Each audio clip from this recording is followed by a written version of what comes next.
Proceed. All right. Notorious B.I.G. Notorious B.I.G. Biggie Smalls, as some people may call him. Big Papa, as other people may call him. Pause. So, a $6 crown that people brought, and it was one of the more iconic pictures of B.I.G. Him wearing the crown, a little skewed on his head, just sold at auction for almost $600K. Wow. Yes. And it was $6?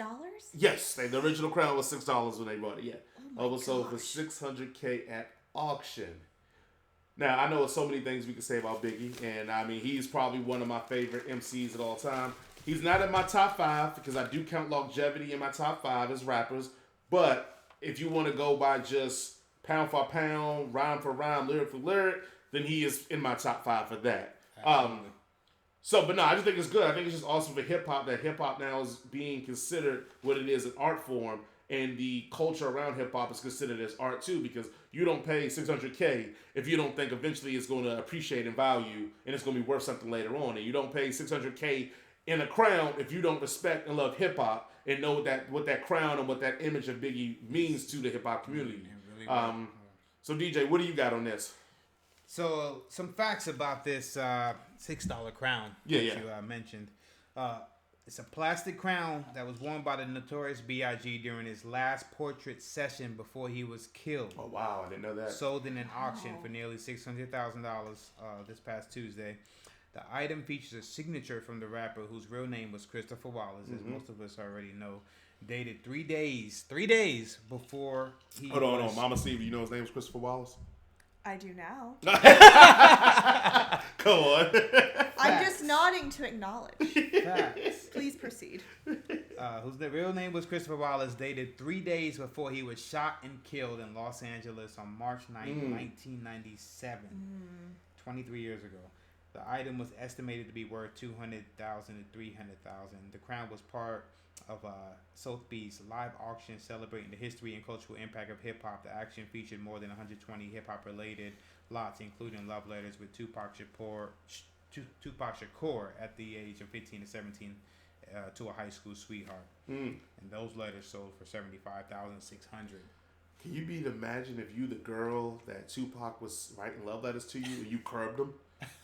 Like, can you imagine you being that girl being like... How embarrassing. How embarrassing. Just like, rip. Right. What the hell was you thinking? Why does Ninja keep writing me these letters? Jesus, I don't like him.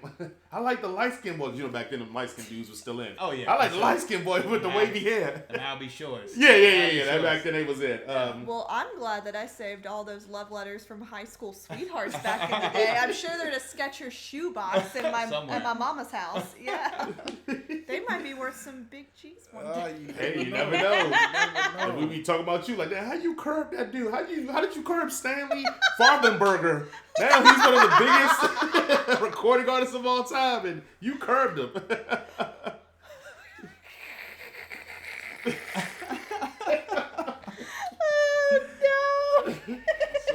So check it out, y'all. So with us knowing that the Biggie crown went for $600,000, okay, which memorabilia do you think would be worth more, Biggie's crown or Tupac's nose ring?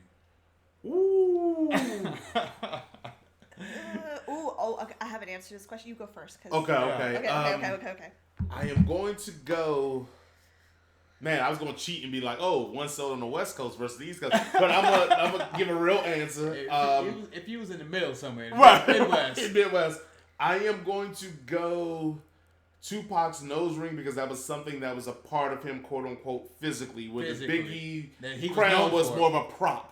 Yeah. So I'm going to go the Tupac nose ring, but I'm going to say it's going to get maybe about $100K more than the Biggie crown. Just $100K? Yeah, just $100K more than the Biggie crown. I'm going to mill, dog. Ooh, I think somebody would drop a mill. Wow. Out the nose, that was an imprint. Yeah. You know what I'm saying? Yeah, that's true. That was an imprint, Tupac. You would know that, you know what I'm saying, that, the thug life on the belly. Yeah. And the nose ring. Yeah. I agree. I'm going to have to agree with you because all I can think about, I know this sounds weird, but all I can think about is that Big Bang Theory episode where Sheldon gets a napkin that's signed by Leonard Nimoy.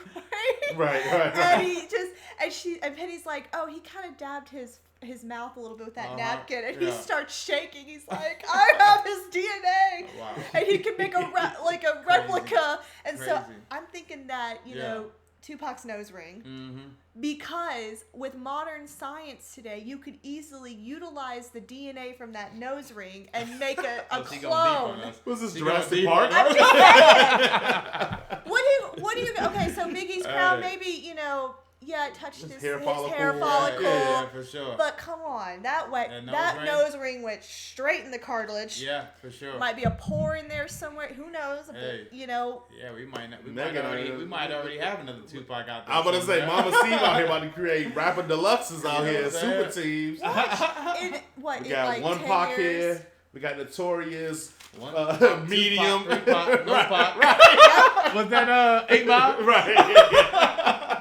It's like Tupac 6.0, and it's like, you really look like Tupac, and the kid's gonna be like, this is my life. Exactly. And then we find out later through the modern medicine journey that it turns out to be a clone of Tupac, and then everyone's just looking at him in awe. Please, like, if it was a clone of Tupac, they'd be like, see, I told you he was in Argentina. Because we still think Tupac is our Elvis. We still think he alive somewhere. Wait a minute. So dozens of hundreds of Tupac theories. Yeah. So what are you gonna say? He had some sort of restoration surgery, and he's like really like 150 years old or something? Look, ain't no telling. Black don't crack, so black people believe it.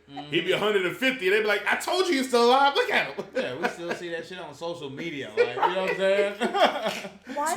Tupac sightings is like Tupac Bigfoot. sighting. Yep. Why does that remind me a lot of Manchurian Candidate? I don't know. Because the science, it's like the brainwashing science. Denzel. Yeah, that was a solid movie. That movie messed me up so bad because it's like modern medicine. You could easily brainwash a whole troop of soldiers. Yeah. And a vice presidential nominee. You could easily make a clone of Tupac with a nose ring. Yeah. So yeah, that's going for $1 million.